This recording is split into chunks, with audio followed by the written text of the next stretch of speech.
축복합니다. 우리 이 시간 다 같이 일어나서 주님 앞에 찬양하며 나아갑시다.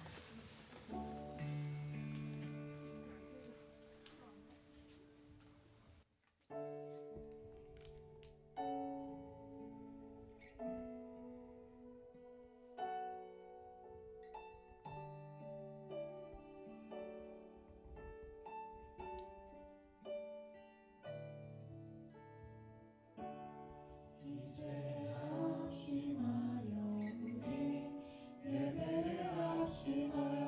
온 마음으로 모든 전심을 다해 각자의 삶 멍에를 지며부터 쳤던 마음 다시 성령이 주신 마음으로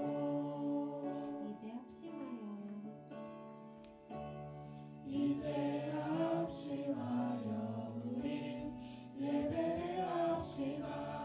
온 마음 성령이 주시는 마음으로 기도할 땐 주님의 시선이 머문 곳을 향해 찬양하는 우리의 입술에 주님을 기뻐하고 말씀을 나눌 땐 주나라 그 뜻 사모하며 이제 우리 예배를 합시다.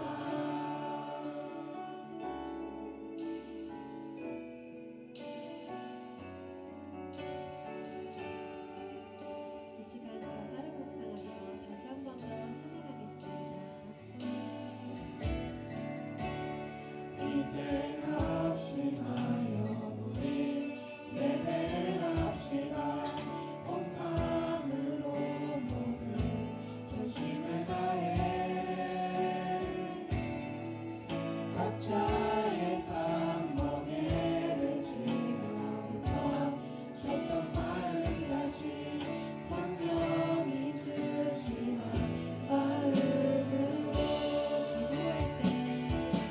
기도할 땐 주님의 시선이 머문 곳을 향해 찬양하는 우리의 입술에 주님을 알고 기뻐하고 말씀을 나눌 땐 주나라 그 뜻 사모하며 이제 우리 예배를 합시다.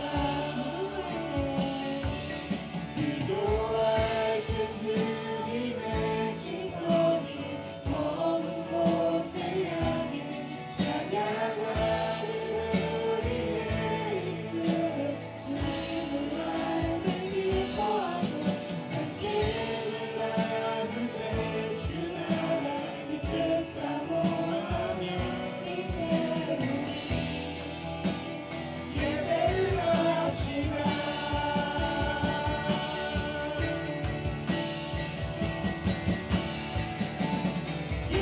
영원부터 영원까지 우리 곁에 계시니 다시 돌아와야 돼.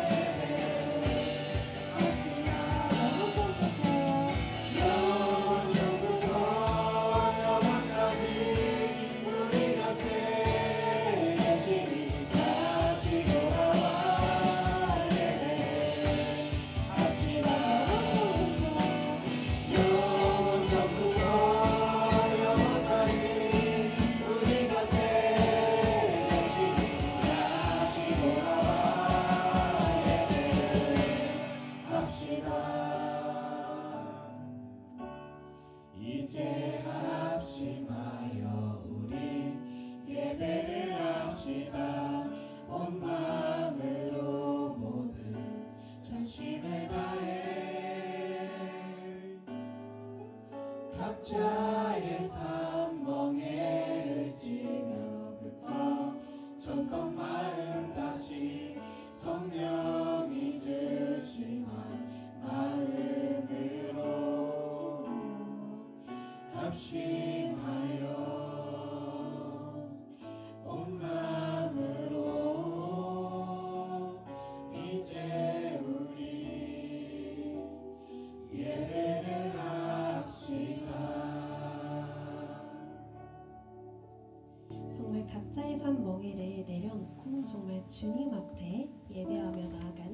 학생부가 되기를 소망합니다. 아멘. 다음으로 주의 자녀로 산다는 것은 찬양하시겠습니다.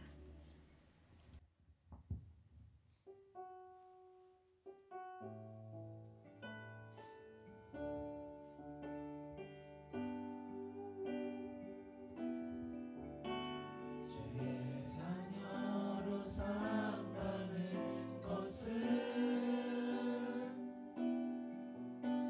그 가운데로 걸어가는 것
빼앗기지 않게 하소서. 주님을 사랑하는 기쁨을 즐거움을 빼앗기지 않게 하소서. 주님을 사랑하는 기쁨을 즐거움을 빼앗기지 않게 하소서.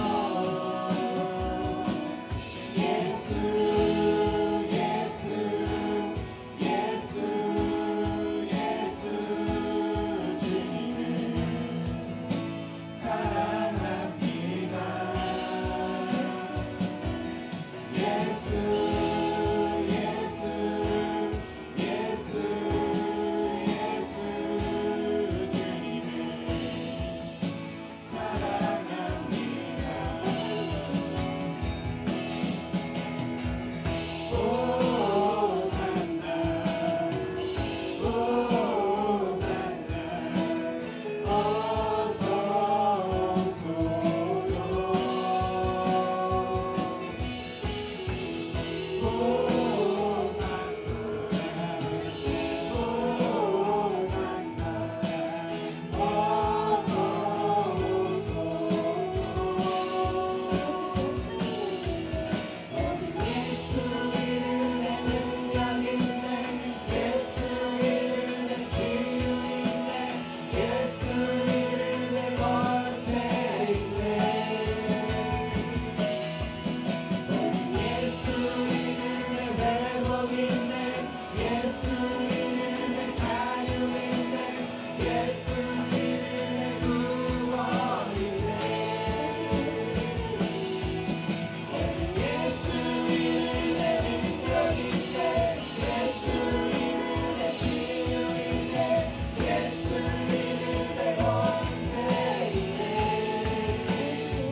주님을 사랑하는 기쁨을 그 즐거움을 빼앗기지 않게 하소서. 주님을 사랑하는 기쁨을 그 즐거움을 빼앗기지 않게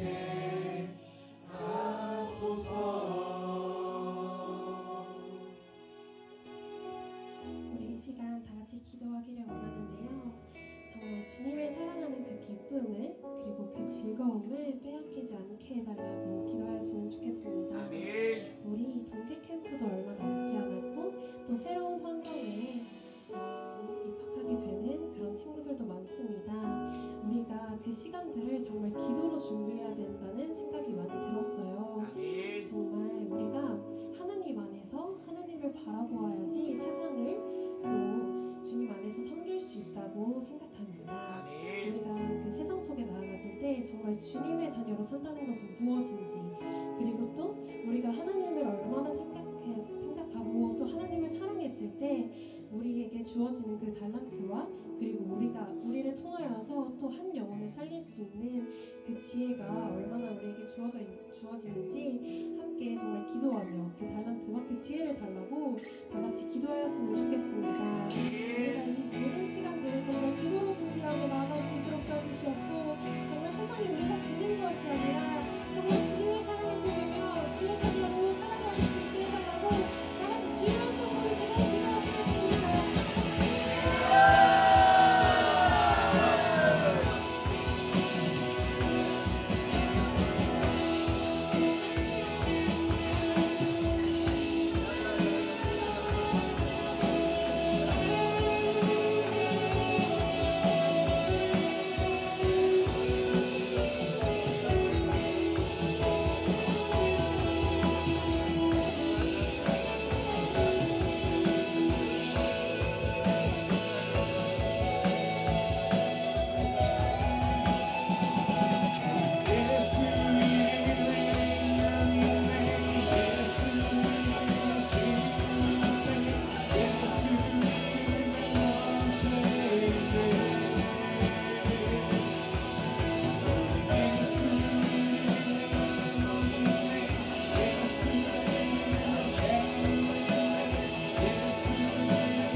보지 못한 아름다움으로 모든 죄함을 넘어 능력으로 초대하시네. 주의 사랑으로 나 걸어가리라. 이것보다 더욱 나 찬양하리라. 주의 사랑 나를 새롭게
나의 삶 멍에를 치며부터 쳤던 마음 다시 성령이 주시나 마음으로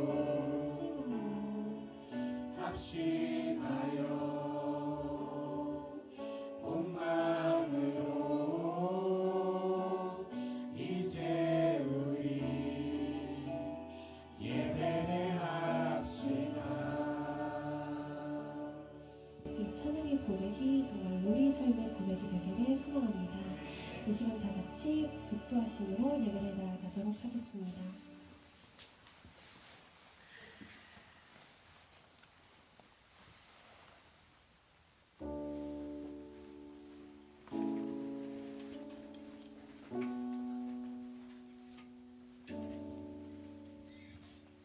강하고 담대하라. 두려워하지 말며 놀라지 말라. 내가 어디로 가든지 내 하나님 여호와가 너와 함께 하시느니라. 여호수아 1장 9절 말씀.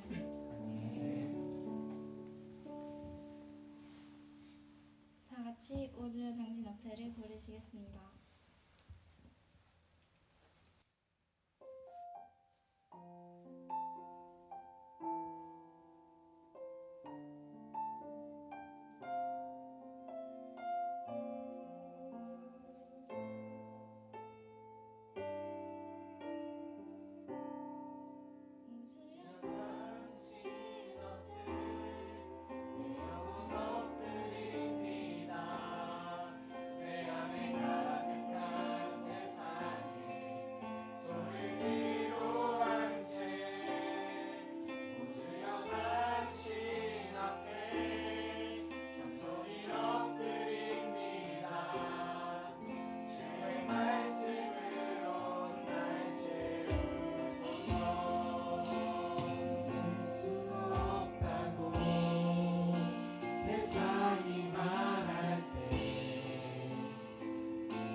예배를 위해 김현실 선생님께서 기도해 주시겠습니다.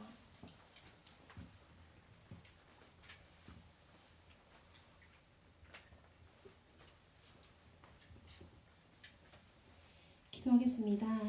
하나님, 오늘 이렇게 학생부 예배에 발걸음을 붙여주심에 감사드립니다. 오늘 우리가 드려지는 예배가 정말 하나님께서 들으시기에 기쁘시는 예배가 될 수 있도록 도와주시옵고 아멘. 우리가 이 예배를 통하여서 은혜를 받고 돌아갈 수 있는 그런 귀한 자리가 될 수 있도록 주님께서 인도하여 주시옵소서. 아멘. 아버지 하나님, 동계 캠프가 얼마 남지 않았습니다. 이 동계 캠프를 준비하는 과정 가운데 기도가 빠지지 않을 수 있도록 도와주시옵고 아멘. 아이들이 어떠한 마음으로 동계 캠프에 임하는지는 모르겠지만 그 지친 영혼과 그 마음을 아버지 하나님께서 위로하여 주시고 치유하여 주사 동계 캠프를 하는 그 시간 속에서 정말 우리가 하나 되는 공동체가 될 수 있도록 도와주시옵고 정말 아멘. 모두가 즐거운 발걸음으로 그리고 은혜를 가득 안고 돌아갈 수 있는 발걸음으로 주님께서 인도하여 주시옵소서. 아멘. 사랑이 많으신 예수님의 이름으로 기도드렸습니다. 아멘.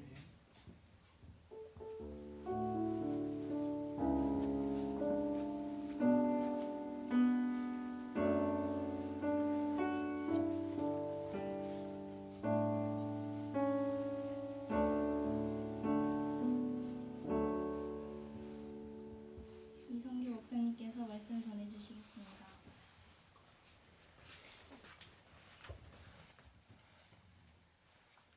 다음에는 무선 마이크를 좀 설치를 한번 부탁하긴 했는데 좀 잊지 않고 좀 부탁을 드리겠습니다. 오늘 나눌 말씀 누가복음 말씀입니다. 누가복음 4장 16절에서 30절까지 말씀 보겠습니다. 누가복음 4장 16절에서 30절까지 말씀 보겠습니다. 말씀 좀 기니까 우리 팀별로 읽어보도록 할까요? 팀별로.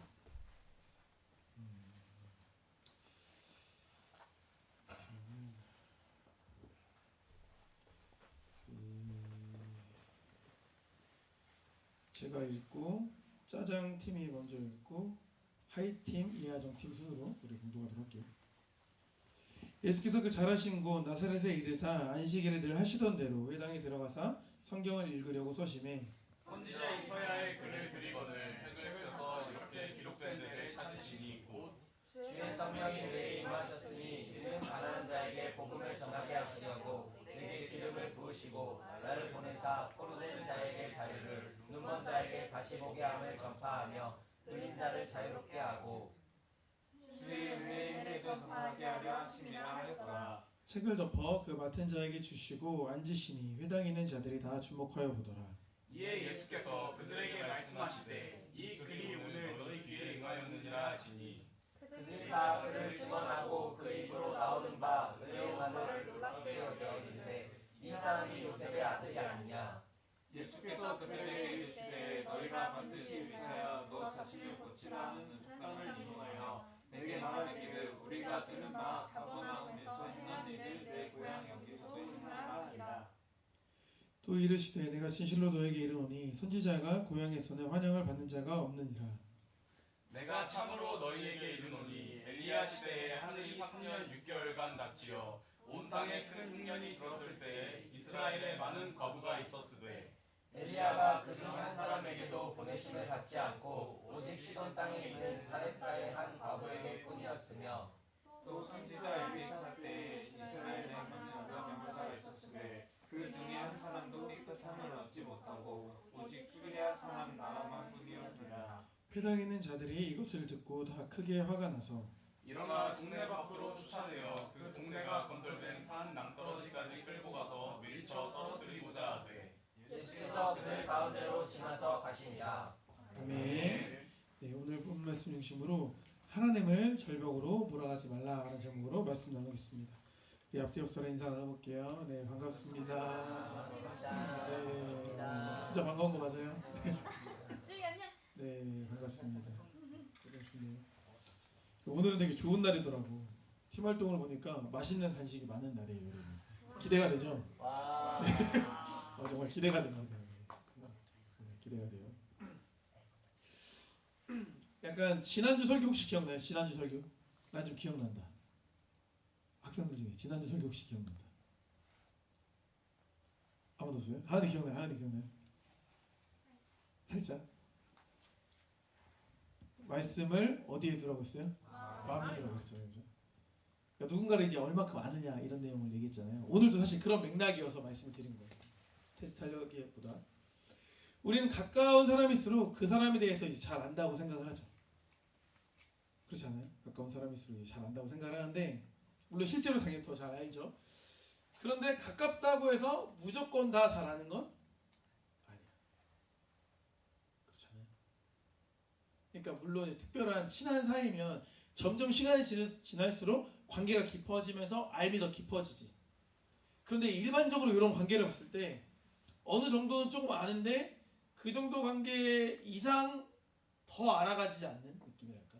그냥 이 정도, 그냥 어느 정도 뭐 그냥 인적 사항이나 뭐 어느 정도 이 사람 관심도 어느 정도 아는데 그 이상 안다고 말할 수 있나 이런 느낌이 있다라는 거죠.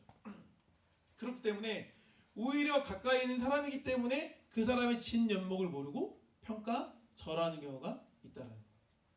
한번 생각해 볼게요. 예를 들어서 여러분 은행도 나가서 성심당에서 난 빵을 사 먹어본 적 있다. 꽤 있네요 그래도. 난 한 5년 전에도 사 먹어본 적 있다. 막. 옛날에도. 최근 몇 년 사이 말고 옛날에도. 어우 빵 좋아하시는 분들인가요? 네 좋습니다. 봐봐요. 목사님도 이제 그 빵을 엄청 선호하진 않아. 물론 좋아하는데 내 돈 주고 막 사 먹진 않거든. 가끔 이제 시내 나가거나 이렇게 하면은 담임 목사님이 이제 성심당에 생도넛이라고 해서 그 흰 색깔 앙금 들어있는 빵 있어. 이렇게 생긴 거. 그걸 굉장히 좋아하시거든요. 사서 이제 간식할 겸 사다 드리곤 해요. 그러면 그거 사는 김에 들어가면 희식을 잘하니까 옛날에는 희식도 주워 먹고 막 이렇게 했던 기억이 있어요. 하지만 이제 굳이 꼭 성심당에 가서 내가 성심당 빵을 사 먹어야겠다 이런 마음을 나 느껴본 적이 별로 없어. 여기 아무도 없죠 사실은. 그냥 간 김에 사는 거지. 뭐 관평동에도 맛있는 빵집 많고 뭐 신사님도 요즘에 많이 좋아지지 않았습니까? 많이 좋아졌잖아.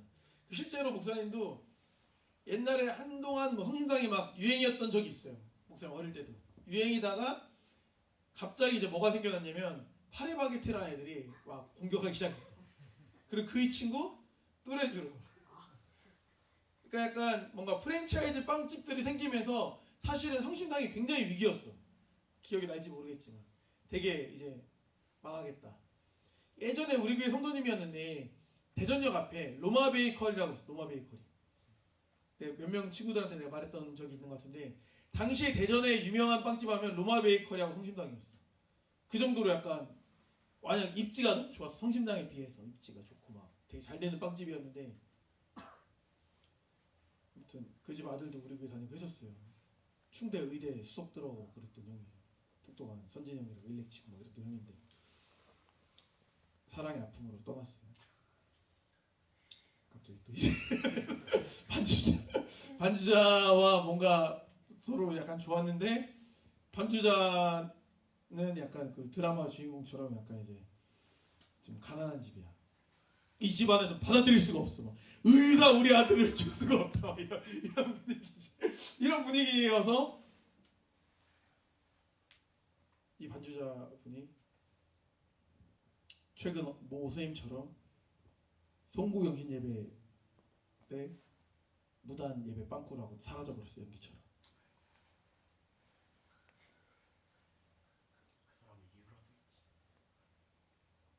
되게 안 좋은 행동이죠. 되게 안 좋은 행동이지. 예배 전에 예배를 받던 직분자가 갑자기 사라져버렸어. 얼마나 많은 사람들이 멘붕이 왔겠니. 송구경신 예배인데 반주자가 사라져버렸어. 그랬던 사건이 있었다. 우리 교회 역사가 깊습니다. 역사가 깊어요. 너무 그렇게 열정적으로 사랑하지 마세요. 의사 만날 생각하지 마시고. 아무튼 뭐 서울에서 지금 잘 사신대요. 네. 서울에서 잘 사시는데 또 너무 옆길로 왔네, 그죠? 아무튼 이제 좀 망할 줄 알았어. 성심당이 그냥 약간 좀 그렇게 될 줄 알았어.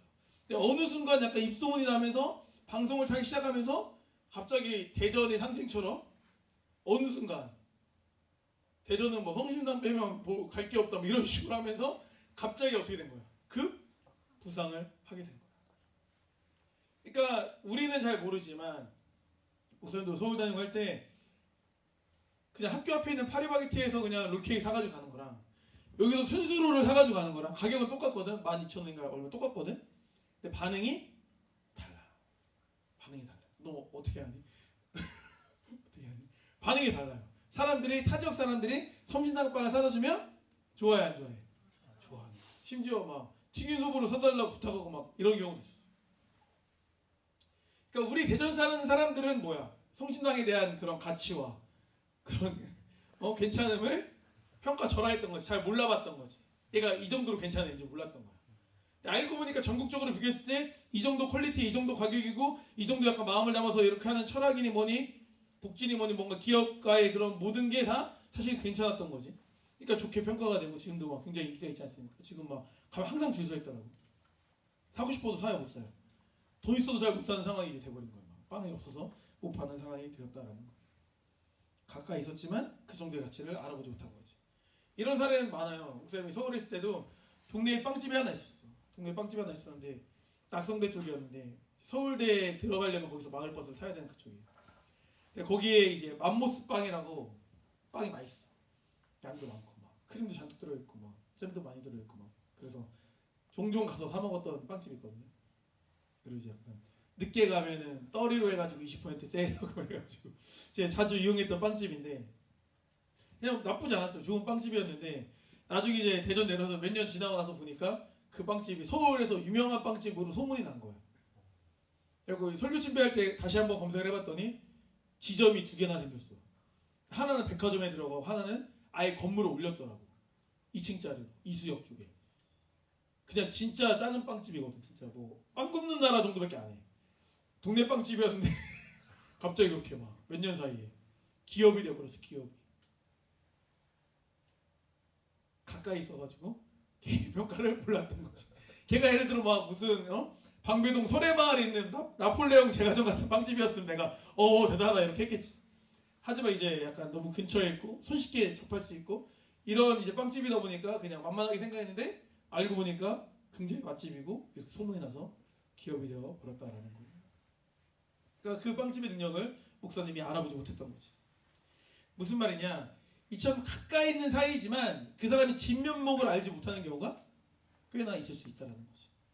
예를 들어 상상해봐. 예를 들어서 갑자기 우리 지율이가 오늘 TV를 틀었는데 고등래퍼에 나와.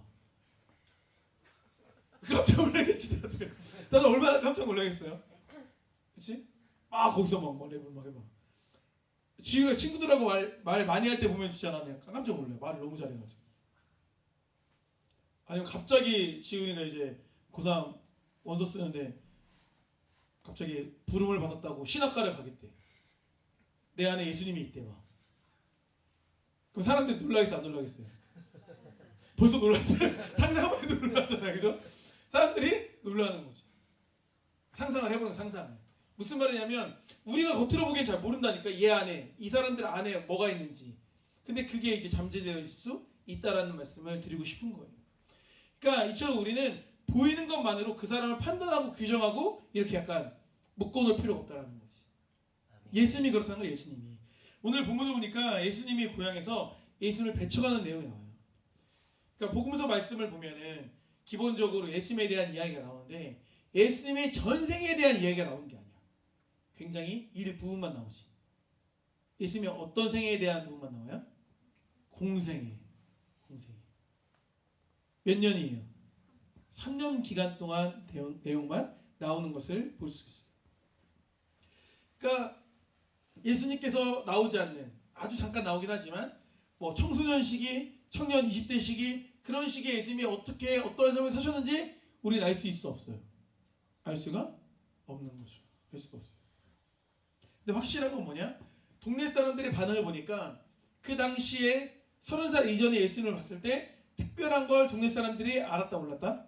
몰랐어요. 반응을 보면 그렇게 알 수가 있는 거죠. 그런데 그렇다고 해서 예수님이 본인의 특별함을 전혀 안 드러낸 것도 아니야. 어떻게 할 수 있을까? 최소한 누구는 알고 있었어요? 엄마는 알고 있었어. 왜? 예수님이 첫 번째 기적이 어떤 기적이에요? 그렇죠. 가나 혼인잔치. 거기에 포도주가 떨어졌잖아요. 그러니까 예수님 어머니가 예수님께 와서 어떻게 해요? 포도주 떨어졌다는 것을 얘기하잖아요. 그러니까 뭐 왜 나한테 말하냐고 아직 내 때가 아니라고 말하면서 이렇게 말씀하시는데 그럼에도 불구하고 종도한테 가서 예수님이 시키는 대로 다 해라 이렇게 이제 말하잖아요. 그러면서 이제 그러한 기적이 일어나지 않습니까? 그 말은 뭐냐면 포도주가 떨어졌는데 그것을 이제 예수님께 말했을 때 어떻게 해서든지 예수님이 그런 문제를 해결할 수 있는 분이라는 것을 마리아는 알았던 거죠. 그러니까 어느 정도는 당연히 이제 엄마니까 알았다고 보는 게 맞는 거죠. 하지만 그럼에도 불구하고 그 이상을 보이진 않았어요. 왜 그랬을까? 왜 예수님은 30살 이전에는 뭐 하나님이 아니고, 그래서 그런 학자도 있었어요 예전에는. 예수님이 세례 요한에게 세례를 받으실 때 그때 하늘에서 이제 막 성령이 임하면서 그때 원래 평범한 인간 예수였는데 그때 하나님의 아들이 됐다. 뭐 이런 이제 신학자도 있었어요 옛날에. 물론 당연히 이단이 됐죠. 그런 이제 그렇게 생각을 했던 사람이 있을 정도로 왜 그러면 그 이전 안 했는가 이게 이해를 못하는 사람이 많았다는 거지. 왜 그 이전에는 사역을 안 하셨을까? 이왕 오신 김에 그냥 풀로 채워서 33년 하셨으면 얼마나 좋았을 텐데 왜 굳이 3년만 하셨을까? 이런 생각 안 해봤어요? 왜 그랬을까?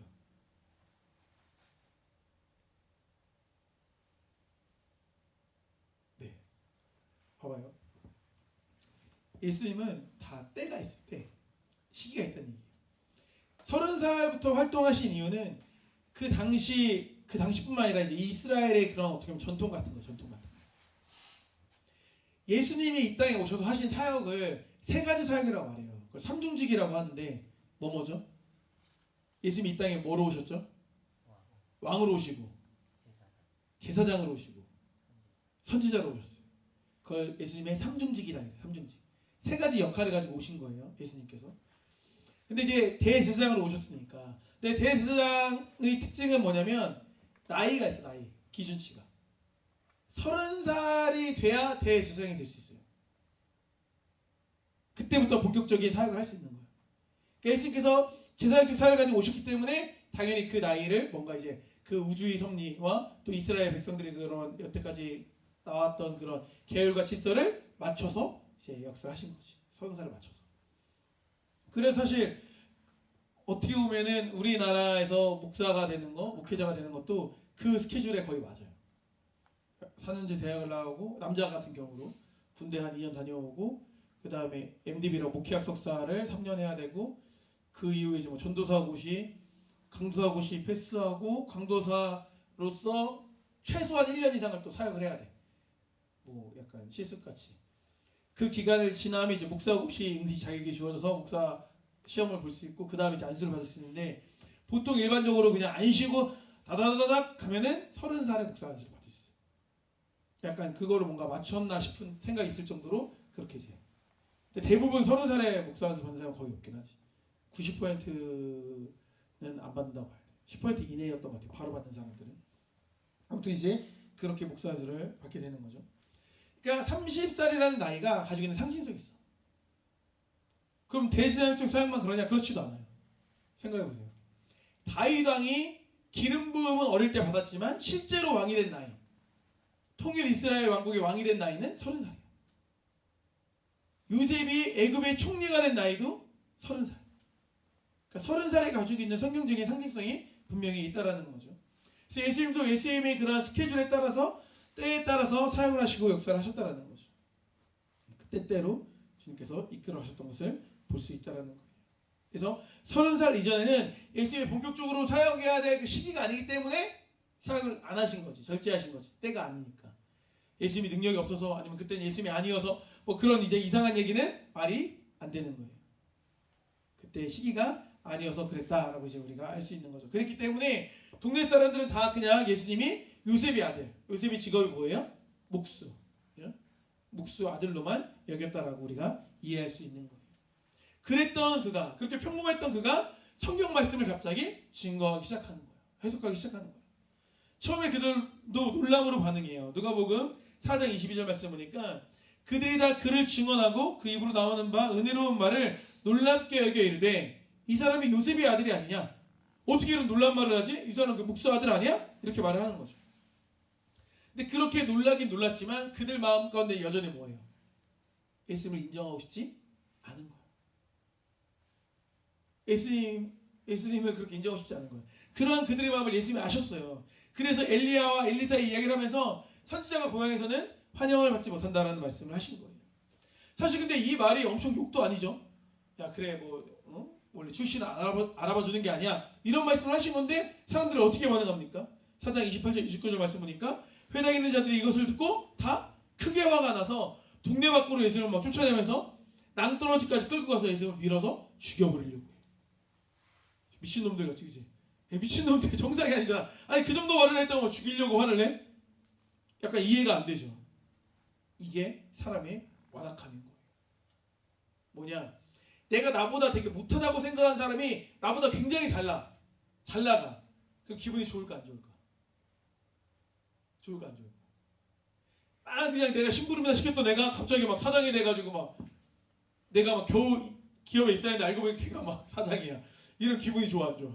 안 좋잖아요. 동창회에 나가본 적 있어요? 동창회? 이 시대는 동창회 시대가 아니에요. 나도 사실 나가본 적은 없어. 동창끼리 만난 적은 있지만 그치? 동창회 나가진 않지. 근데 예를 들어 동창회 나갔는데 동창끼리 모였는데 진짜 나보다 못하고 나보다 못생긴 애고 막 그런데 여자들 특히 여자들은 시기를 많이 하니까 진짜 나보다 못생긴 애고 막 진짜 막 그런 애인데 엄청 잘생긴 막 대기업 사장이랑 막 결혼해. 사장 아들이랑 결혼했어. 이러면 어떤 마음이 들어요? 그냥 상관이 없어요. 누구랑 비교해? 질투 많은 사람 누구지? 살아요. 한번 상상을 해봐. 우리 최지은이가 너무나 잘생긴 남자랑 결혼했어. 돈도 많아. 근데 너 남편은 막 보기만 하면 한숨이 나와. 그래서 맨날 만나면은 맨날 지 남편 자랑하고 막 돈이 많아서 돈을 어떻게 써야 될지 모르겠다고 하고 막 재수없는 얘기를 해. 그럼 기분이 좋아요, 안 좋아요? 안 좋지. 그 남편한테 과거의 최지은을 알려주고 싶지. 얘 성형 전에 어땠는지 알려주고 싶지. 그럼 그냥 미운 마음이 생기는 거야. 이 사람이 나한테 나쁘게 한 게 아니어도 나보다 못한 애가 잘나면 기분이 사실 사람은 다 안 좋아요. 그런 거예요. 근데 예수님이 말한 게 어찌되었건 좀 가르치듯이 말을 했으니까 더 빈정이 상했다고 이해해 볼 수가 있는 것이죠. 아마 동네 사람들이 그런 마음이었을 거예요. 오늘 말씀에서 중요한 내용이 바로 이거예요. 내 생각으로 상대를 규정짓지 말아야 된다는 거예요. 내가 상대를 다 안다고 생각하는 것 자체가 사실은 교만일 수 있잖아요. 어떻게 다 알아요? 그 사람의 속을 알 수가 없죠. 근데 사람도 하물며 그런데 우리가 하나님을 안다? 하나님을 내가 판단한다? 그거 너무나 교만한 거죠. 예수님을 우리가 규정지을 수 없는 거예요. 보세요. 이런 생각 해본 적 없어요? 하나님이 살아계시고 예수님이 살아계시고 하나님이 나를 사랑하신다면 왜 이렇게 하시지? 이럴 때 이렇게 하시면 좋았을 텐데. 이럴 때 이렇게 역사해 주시면 좋은데 왜 이렇게 역사 안 해주셔서 왜 날 힘들게 하시지? 왜 우리 가족을 힘들게 하시지? 내가 하나님이 이렇게 했을 텐데. 기도하면 응답 주신다면서 기도했는데 뭐 안 해줘? 그럼 그 기도 하나하나 뭐가 달라? 이런 생각. 반대로 물어봐야지. 난 이런 생각을 한 번도 해본 적이 없다. 손 들어보세요. 나 이런 생각을 한 번도 해본 적이 없다. 다 해본 거네. 다 해본 거네. 이게 정상이야. 다 해본 게 정상이에요. 이걸 안 해본 사람은 진짜 아무 생각 없이 교회 다니는 사람이야. 기도도 제대로 안 한 거야 이거. 이런 생각은 당연히 해봐요. 근데 목사님도 해봤지. 근데 사실 이걸 보면 이런 생각이 진짜 어떻게 보면 굉장히 어떤 생각이야? 교만한 생각인 거. 예전에 그런 영화 있잖아요. 브루스 올마이티인가 뭐 영화 있었잖아. 그 신적 능력을 갖게 되는 그 영화. 어떤 사람이 자기가 하나님 돼서 막 다 할 수 있을 것 같지만 하는데 자기가 하나님의 역할을 하는데 역할을 잘 소화해 못하잖아. 쉽지가 않은 거야. 쉽지가. 그게 안 되는 거야. 가치가 충돌하는 거 있잖아. 가치가 충돌. 응? 예를 들어 승현이랑 우리 지인이가 좋아하는 남자가 동일해. 한 사람이야. 둘 다 승표쌤을 좋아해. 둘 다 승표쌤과 결혼하고 싶다고 기도해. 어떻게 할 거야? 하나님이 어떻게 해야 돼? 승표쌤을 나눠줄 수 없잖아. 너무 매력적이지만 어떻게 할 거야? 갑자기 양보하고 싶어? 양보할 거야? 언니한테? 승현이 양보하고 싶다는 거야 지금? 둘 다 막 승표쌤을 달라고 기도해봐. 그럼 하나님은 어떻게 해야 돼? 너무 갖고 싶어요? 탐나요? 그건 아니야? 양보할 거야? 동생한테 양보할 거야? 사이가 좋네. 사이가 좋네. 소리 양보하고 사이가 좋아요. 그러니까 이게 그렇게 되는 게 아니고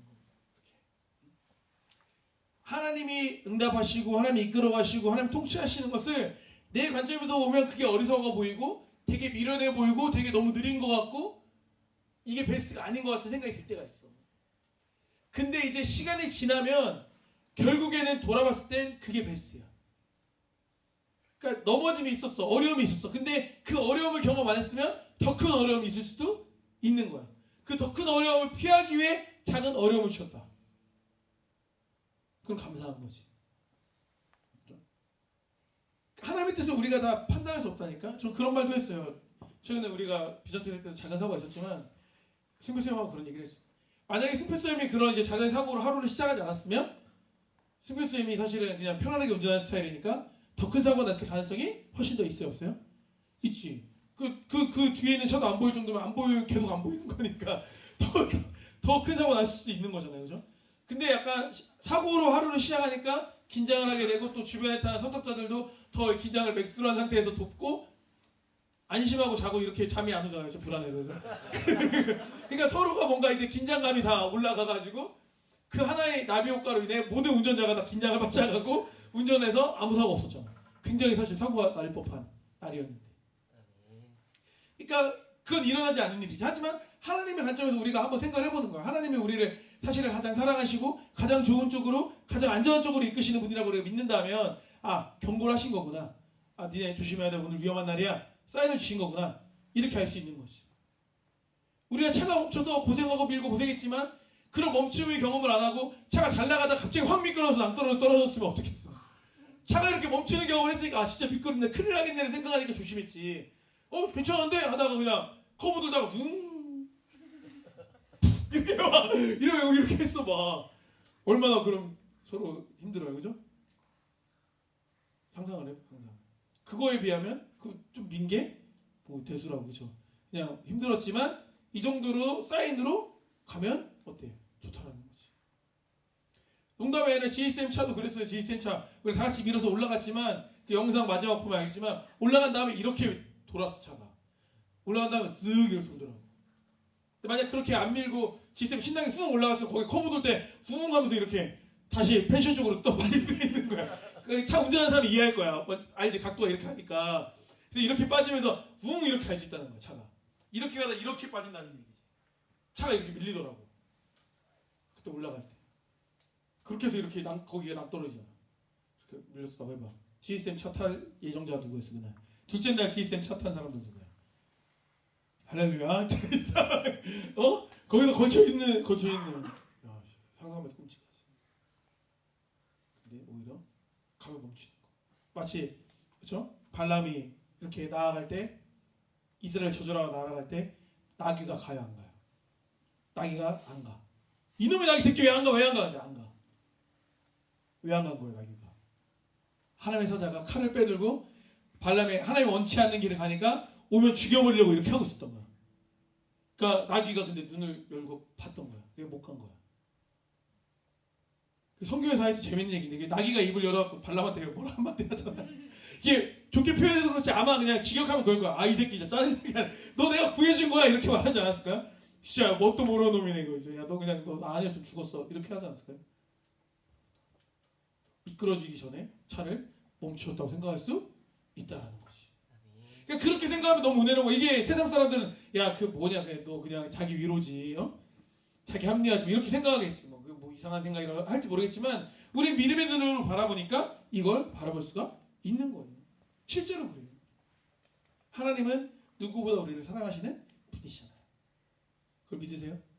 그걸 믿어야 돼요. 그걸 믿으면 다 이게 은혜로 와 닿아지는 거예요. 우리가 힘듦이 되어도 그 힘듦이 우리를 위한 힘듦이니까 안 좋은 게 아니지. 내가 말하잖아. 한약을 먹는 게 입에 쓰지만 우리를 위한 거니까 좋은 거지. 근데 그 맛은 고통스럽지. 근데 그걸 나쁘다고 말할 수 있냐? 아니지. 고통이지만 좋은 거잖아. 그걸 우리가 이해할 수 있어야 되는 거예요. 그러니까 내가 기존에 알고 있던 하나님이 다가 아니야. 앞으로 알아갈 하나님이 훨씬 더 커요.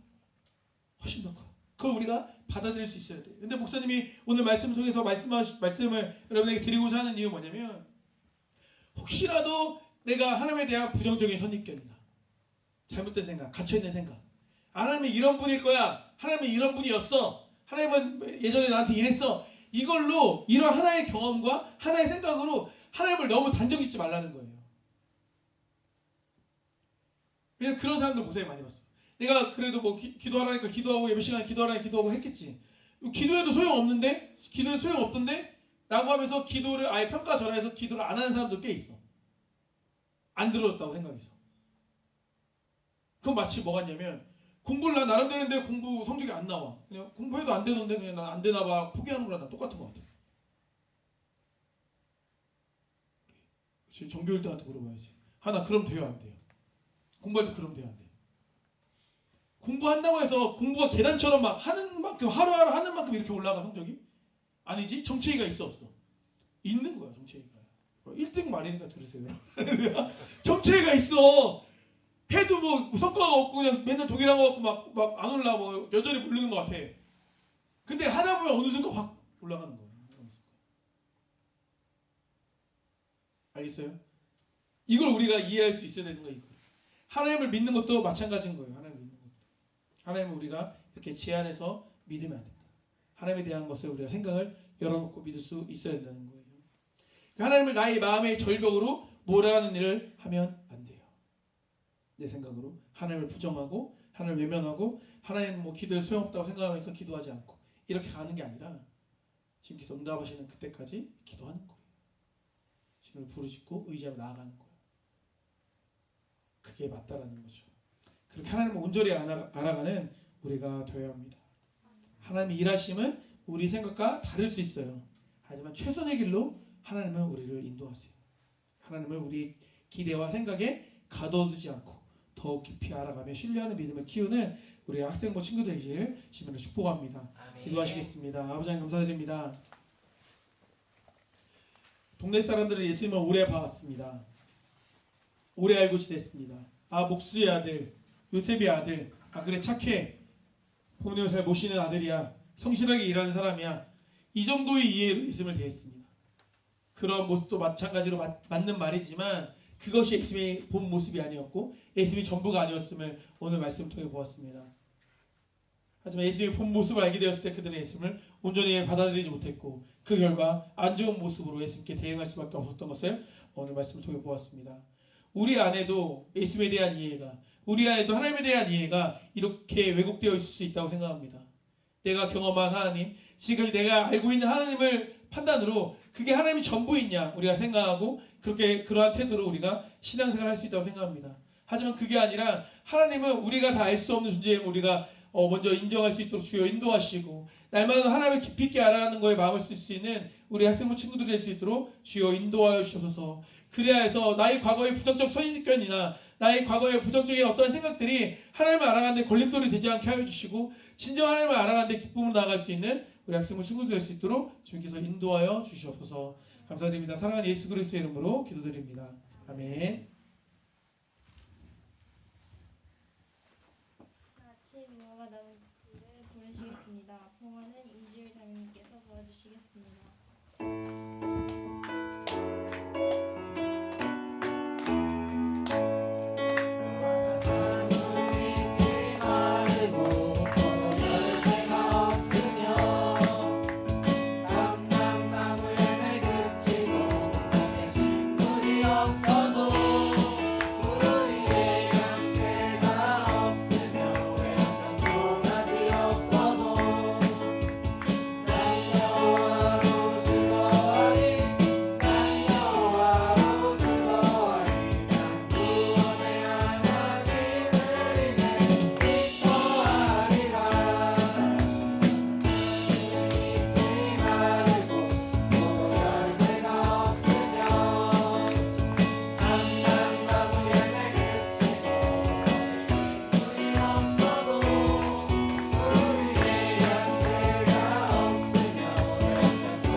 주님을 함께 봉헌하도록 하겠습니다. 우리 최진 학생 11점 드렸습니다. 김희세 선생님 10점 드렸습니다. 동기 캠프 중에 다치거나 싸울 일이 없도록 해주세요. 최진 학생 드렸습니다. 김민경 선생님 드렸습니다. 주영 선생님 드렸습니다. 조정표 선생님 드렸습니다. 송성준 선생님 드렸습니다. 박승현 학생 드렸습니다. 논문 연구와 업무 일정 가운데 주님이 인도하신과 은혜가 함께하길 소원합니다. 유진희 선생님 드렸습니다. 유진영 학생 드렸습니다. 변준규 선생님 드렸습니다. 제가 드렸습니다. 이혜진 선생님 드렸습니다. 이하은 학생 드렸습니다. 다가올 동기 캠프를 위해 기도로 준비한 학생부가 되기를 소망합니다. 김사라 학생 드렸습니다. 임지훈 학생 드렸습니다. 기도하시겠습니다. 아버지 하나님 감사드립니다. 주님께 사랑하시는 우리 주의 자녀들 이렇게 주님께 나와 예배드리고 또한 귀한 예물 주님께 올려드리고 있습니다. 예물들의 손길들 주님께서 기억하여 주시고 그 한 사람 한 사람의 마음이 온전히 주님을 향하는 마음 될 수 있도록 주여 인도하여 주시옵소서. 특별히 우리 11조 예물 드리고 있는 손길들이 있습니다. 그들 마음 주님께서 붙들어 주심으로 인하여서 나의 모든 삶이 주님 것임을 언제나 고백할 수 있도록 인도하시고 주님 안에서 청직이 된 의식을 가지고 살아감으로 인하여서 모든 것이 주님께서 나에게 맡겨주신 은혜임을 기억하며 살아가는 귀한 자녀들 될 수 있도록 주님께서 인도하여 주시옵소서. 또 동기캠프 위하여 기도하는 손길들이 있습니다. 아버지 일주일 앞으로 다가왔습니다. 이 동기캠프를 통하여서 우리 학생부가 더욱더 하나 되어지고 더욱더 믿음 안에 성장할 수 있는 기회가 될 수 있도록 인도하시고 모두에게 즐거움과 기쁨이 되어지는 은혜로운 시간 될 수 있도록 주께 축복하여 주시옵소서. 특별히 우리 유지 부장님 지금 논문 연구 가운데 있습니다. 그 어느 때보다 지금 집중력이 필요한 시기인 줄 압니다. 주님께서 그를 붙들어 주심으로 인하여서 지혜와 명철을 더하여 주심으로 주어진 모든 논문 일정을 잘 감당하게 하여 주시고 사람의 생각과 지혜가 아닌 하늘에서 허락하신 지혜로 그 모든 것을 풀어갈 수 있는 귀한 주님의 자녀 될 수 있도록 은혜 베풀어 주시옵소서. 감사드립니다. 사랑하는 예수 그리스도의 이름으로 기도드립니다. 아멘.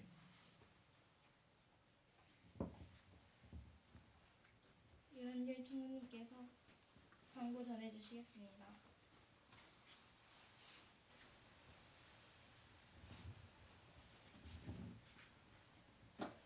오늘은 예배 후 팀별 모임이 있습니다. 학생부 동계 캠프가 교회에서 3월 2, 3일 1박 2일 동안 있습니다. 기도로 준비함으로 하나님께 기쁨이 되는 시간이 되기를 원합니다. 동계 캠프는 오후 예배 후 바로 시작합니다. 회비는 3만원, 준비물은 쌀 2끼 분량, 세면도구, 수건, 갈아입을 옷, 운동화, 따뜻한 옷 등입니다. 예배 시간 10분 전 오기 프로젝트 진행 중입니다. 기도로 예배를 미리 준비하는 학생부가 됩시다. 청소 순서 안내입니다. 청소 장소는 동당입니다. 2월 22일 짜장팀, 3월 1일 예아정팀, 3월 8일 하이팀입니다. 물질 생활을 신실하게 감당하는 학생부가 됩시다. 하나님께서는 신령과 진정으로 드리는 예배를 받으십니다. 영상 모성을 잘 시청해 주시기 바랍니다. 말씀을 가까이 하는 우리 모두가 됩시다. 나를 사랑하고 너를 사랑하고 교회를 사랑합시다. 다같이 학생부 표현 말씀 읽겠습니다. 하나 둘 셋. 너희는 이 세대를 본받지 말고 오직 마음을 새롭게 함으로 변화를 받아 하나님의 선하시고 기뻐하시고 온전하신 뜻이 무엇인지 분별하도록 하라. 로마서 12장 2절 말씀. 아멘.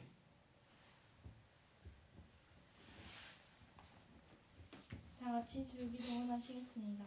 하늘의 신 우리 아버지, 아버지의 이름을 거룩하게 하시며 아버지가 나라오게 하시며 아버지의 뜻이 하늘에서 같이 땅에서도 이루어지게 하소서. 오늘 우리에게 일용할 양식을 주시고 우리가 우리에게 잘못한